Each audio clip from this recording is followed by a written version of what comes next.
Print, email, Facebook, Twitter. More Doomsday cult. Coronial inquest fails to solve mystery surrounding disappearance of Simon Kadwell and family. A coronial inquest into the disappearance of a self-styled religious cult leader and his family has failed to determine whether the group is still alive or dead. In one of Australia's most baffling missing persons cases, internet cult leader Simon Kadwell, 55, partner Chantel McDougall, 28, their daughter Leela, 5, and friend Tony Popick vanished from the farmhouse they shared in the small Western Australian town of Nannup in 2007. Ms. McDougall told her family they planned to move to Brazil for spiritual reasons, but there is no indication the four ever left the country, nor has there been any confirmed sighting of them since. A three-day inquest before Coroner Barry King in December heard police had failed to fully investigate all of the evidence and possible sightings. Inconclusive investigation. In his final report released today, Mr. King said based on the evidence presented during the inquest, he could not make a conclusive ruling on whether the group had died or if they were still alive. He said the group's spiritual beliefs about ascending to a high plane, as well as the fact they had not accessed bank accounts or contacted family,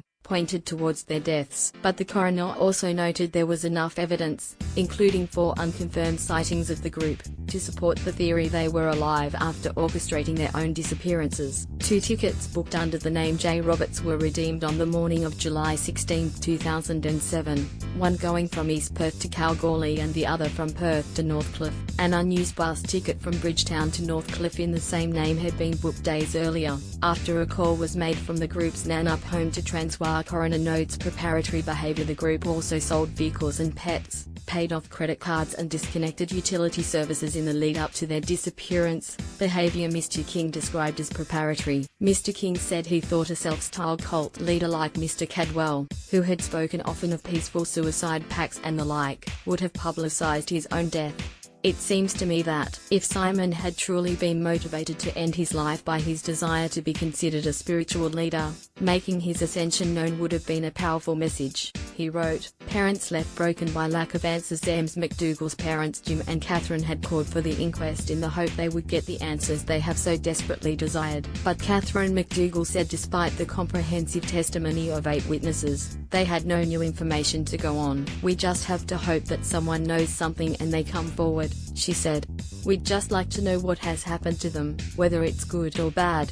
It's the not knowing that's so hard. It's nearly 11 years now and we just don't know what's happened to them.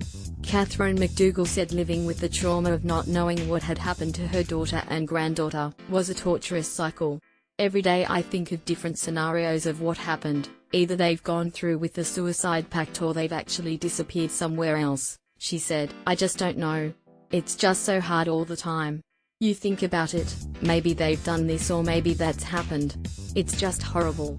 I just hope that it doesn't happen to anyone else, because it's just a hard thing to have to go through all this all the time.